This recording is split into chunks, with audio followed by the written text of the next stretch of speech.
Assalamualaikum warahmatullahi wabarakatuh. Jadi teman-teman, berdasarkan kasus yang lagi viral, lagi FYP ya di beranda, seseorang dibunuh ya, pesan micet dibunuh. Kenapa? Karena cuma berdua. Jadi hati-hati bagi saudara-saudara yang diberi tumpangan cuma berdua, dikasih tumpangan boncengan motor atau naik mobil cuma berdua, itu hati-hati. Kenapa? Karena yang ketiga setan. Itu rawan pembunuhan, rawan kejahatan. Jadi misalnya kalian diberi tumpangan naik mobil, oh isinya cuma berdua, jangan mau. Atau isinya bertiga, yang dua laki-laki dan kalian cuma satu perempuan, jangan mau. Kenapa?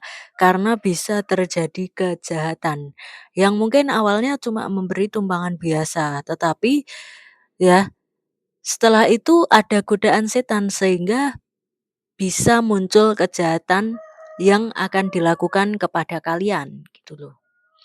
Jadi cari aman, jangan mau diberi tumpangan yang itu hanya 2 orang atau 3 orang dan kalian hanya 1 orang perempuan. Kenapa? Karena itu rawan sekali kejahatan. Dan gini loh, di agama itu sudah melarang. Apa yang dilarang agama itulah yang jelek dan apa yang diperintah itulah yang baik. Terus jadi virale kejahatan-kejahatan ini ngono cah. Jadi kejahatan-kejahatan itu disebabkan oleh berdua seperti itu. Dan misalnya kamu gini, misalnya berdua, dibonceng berdua, dan seseorang yang nyopir itu tahu kamu bawa uang banyak, lah nanti juga bisa dirampok kamu, maka jangan mau berdua. Atau kalian pakai perhiasan-perhiasan yang mencolok, maka itu juga rawan untuk direbut apabila cuma berdua. Jadi misalnya kamu diberi tumpangan, contoh diberi tumpangan naik sepeda motor. Kamu adalah perempuan, yang memberi tumpangan kamu adalah laki-laki. Naik sepeda motor misalnya. Oh ini mau saya beri tumpangan nanti ke sana. Kalau mau ke sana, oke, saya sendiri ini. Ayo kalau mau bareng begitu. Nah terus karena kamu orang yang kurang kritis atau terlalu berbaik sangka kepada orang, atau selalu menyangka bahwa orang itu semuanya tuh baik seperti kamu, atau kamu belum memahami bagaimana setan itu bekerja, dan maka kamu ikut aja diberi tumpangan. Nah setelah memberi tumpangan kamu, muncullah gangguan setan. Nah setannya itu berkata, itu bawa aja ke tengah hutan yang jauh dari keramaian. Ini orangnya menarik nih, lah ini godaan setan itu datang. Kemudian dibawalah kalian ke hutan yang jauh dari rumah-rumah, jauh dari keramaian. Terus kamu tanya, ini kenapa kok berhenti di sini? Lah disitulah terjadinya kejahatan, bisa terjadi pemerkosaan atau bahkan pembunuhan. Maka hati-hati nih bagi para perempuan kalau kalian ditawari tumpangan. Kemudian atau melihat kalian itu memakai perhiasan. Nah, atau melihat tahu kalian itu membawa uang banyak.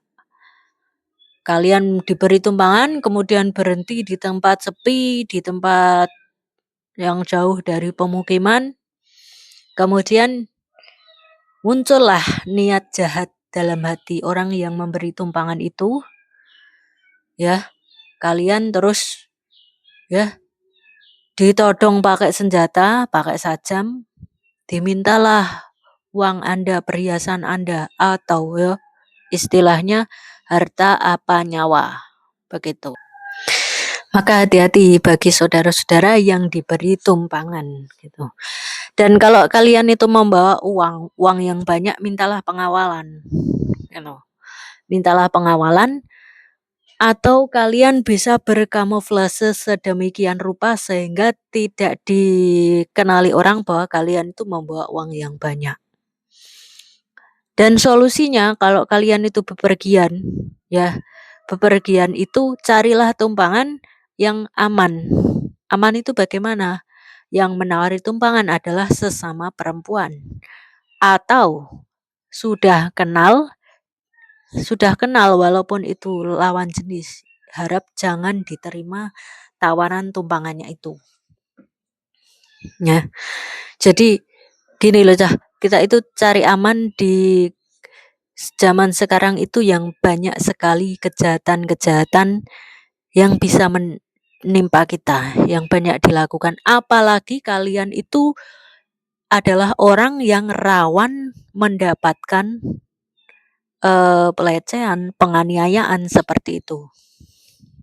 Jadi misalnya kalian itu cantik, kalian bawa uang banyak, kalian menarik, kalian berpakaian seksi, lah itu adalah ciri-ciri orang yang rawan terkena kejahatan, rawan mendapatkan pelecehan dan kejahatan.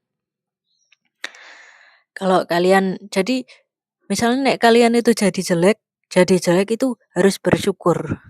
Kenapa? Karena kalau kalian itu jelek, kalian itu terhindar dari satu kejahatan. Ya, kalian itu lebih aman daripada orang yang cantik. Orang yang jelek itu lebih aman dari kejahatan, lebih aman daripada orang yang cantik. Orang yang miskin itu lebih rendah potensinya untuk mendapat kejahatan daripada orang yang kaya. Kalau orang miskin nggak mungkin dia dirampok. Ya. Kalau orang jelek nggak mungkin dia dapat pelecehan. Kalau orang jelek dan bodinya jelek, dia tidak mungkin mendapatkan pelecehan sebagaimana orang yang cantik dan seksi. Jadi seperti itu. Itu keuntungan di dunia. Keuntungan di akhirat, Allah meringankan satu beban Anda di akhirat karena Anda miskin. Kalau Anda miskin dan jelek, Allah meringankan dua beban Anda di akhirat kelak. Jadi harus disyukuri ya. Kita itu harus bersyukur diberi apapun kondisi kita saat ini. Sebagian kamu adalah ujian bagi sebagian yang lain. Maka apabila kalian itu diberi kecantikan, kegantengan, dan kekayaan, itu harus jangan sampai menjadikan jauh dari Tuhan. Kenapa? Karena kalian sudah mendapatkan kesenangan di dunia, ya jangan sampai di akhirat kalian itu sengsara. Jadikan kekayaan Anda untuk mendekatkan diri kepada Allah. Nah, jadi nek ning dunia itu kebalikannya di akhirat. Jadi orang itu wis elek, jelek, miskin, tetapi dia beriman. Maka dia kemudahannya itu diberikan di akhirat. Kenapa? Tanggung jawabnya tidak terlalu banyak. Walaupun di dunia mungkin pengen itu enggak keturutan, pengen itu enggak keinginan, ya serba ngempet, serba menahan di dunia. Tetapi di akhirat dia paling sedikit hisapnya sehingga ringan tanggung jawabnya. Tetapi kalau orang kaya, dia orang kaya di dunia, dia beriman, dia juga akan mendapatkan kehidupan yang menyenangkan di akhirat, tetapi berat di pertanggungjawabannya. Kenapa? Karena dia kaya, cantik atau ganteng, punya jabatan, itu tanggung jawabnya di akhirat itu berat. Ya, kenapa? Karena dia senang-senang di dunia. Dia pengen apa tinggal beli, pengen apa tinggal beli. Tidak perlu ngempet sebagaimana orang yang miskin. Tetapi dia berat di timbangan, di pertanggungjawabannya. Summalatus aluna yauma idin aninaim. Semua nikmat yang kamu dapat di dunia itu kelak akan dimintai pertanggungjawabannya. Jadi orang miskin dan orang kaya itu kebalikannya. Orang miskin itu ya beratnya di dunia, orang kaya beratnya di akhirat. Tetapi ini dalam kategori sama-sama beriman. Bagaimana kalau orang miskin dan dia tidak beriman alias kafir? Maka dia menderita di dunia menderita di akhirat. Bagaimana dengan orang yang kaya tetapi dia kafir? Ya, dia bahagia di dunia dengan kebahagiaan yang tidak seberapa, tetapi menderita di akhirat. Kalau di dunia itu bahagianya nggak seberapa. Dan Allah katakan, ya, wa mal hayatid dunya la'ibun walahun. Tidaklah kesenangan hidup di dunia itu melainkan hanya kesenangan yang menipu, kesenangan yang sedikit. Jadi umpama senang-senang ning donya itu kesenangannya hanya sedikit. Contoh, oh kamu senang dipuji orang karena kamu cantik, karena kamu ganteng. Ya cantik dulu lah ya. Kamu senang dipuji-puji orang karena kamu cantik. Atau karena kamu seksi bodinya. Itu senang, tapi di balik itu, wah kamu nanti kalau mendapatkan pelecehan, kesenangan kamu dipuji karena cantik itu hilang. Seolah-olah kamu nggak pernah dipuji karena cantik ketika kamu mendapatkan pelecehan.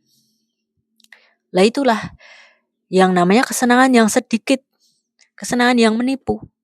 Begitu kamu kena apesnya, rasa dari kesenangan itu hilang. Kemudian contoh lagi, ya, kekayaannya. Wah, itu nggak mungkin itu kesenangan yang sedikit, soalnya kekayaannya sekian ratus triliun itu. Nah,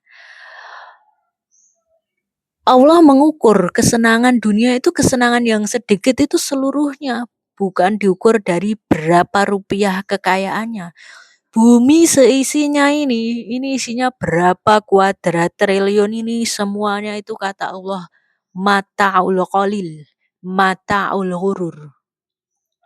Nah, contoh orang yang kaya, kekayaan senang dia, kekayaannya 500 triliun. Tetapi coba tanya, bagaimana? Seneng nggak? Otomatis orang dengan kekayaan yang segitu banyak tentu gila kerja. Sehingga apa? Sehingga tidak sempat menikmati kekayaannya. Yang menikmati siapa? Keluarganya. Ya. Dengan orang yang memiliki kekayaan seperti itu, otomatis dia bukan anak muda lagi. Kalau masih muda nggak mungkin kekayaannya ratusan triliun. Maksudnya apa? Maksudnya kalau dia memiliki kekayaan ratusan triliun itu berarti dia udah tua gitu loh, nggak mungkin masih muda. Kalau sudah tua berarti fisiknya pun menurun. Mungkin nggak boleh makan ini, nggak boleh. Makan ini harus dibatasi. Lah apa gunanya punya uang banyak tetapi makan itu nggak boleh, makan ini nggak boleh karena faktor usia. Faktor usia harus menjaga pola makan. Nah, maka dari itu kalau orang yang beriman tahu, oh ini kekayaannya banyak sebagai sarana untuk mencapai kebahagiaan di akhirat. Nah, nanti kalau di akhirat mau makan apa nggak ada pantangan. Oh, mau makan kambing darah tinggi nggak ada pantangan. Mau makan gorengan sepuasnya nggak ada istilah kolesterol naik. Oh, ini mau makan kue-kue yang manis-manis, mau makan sepuasnya, nggak ada larangan, nggak ada istilah nanti gula darah naik, nggak ada seperti itu. Kalau melihat yang cantik-cantik nggak boleh, itu dosa. Megang apalagi nanti dimarah, nggak ada. Larangan seperti itu di akhirat nggak ada. Maka carilah bekal di dunia ini sebagai sarana untuk mencapai kebahagiaan di akhirat kelak. Nanti di akhirat apa yang belum tercapai di dunia ini, apa yang belum keturutan di dunia ini, minta kepada Allah. Allah pasti akan memberikan. Ya. Jadi kita itu jangan silau dengan kehidupan orang-orang kafir. Mereka bikin rumah yang tinggi-tinggi, yang mewah-mewah. oh itu mata'ul qalil, mata'ul ghurur. Itu hanyalah kesenangan yang menipu. Apa yang di sisi Allah itulah yang lebih baik. Sekian, terima kasih sudah menonton sampai akhir. Wassalamualaikum warahmatullahi wabarakatuh.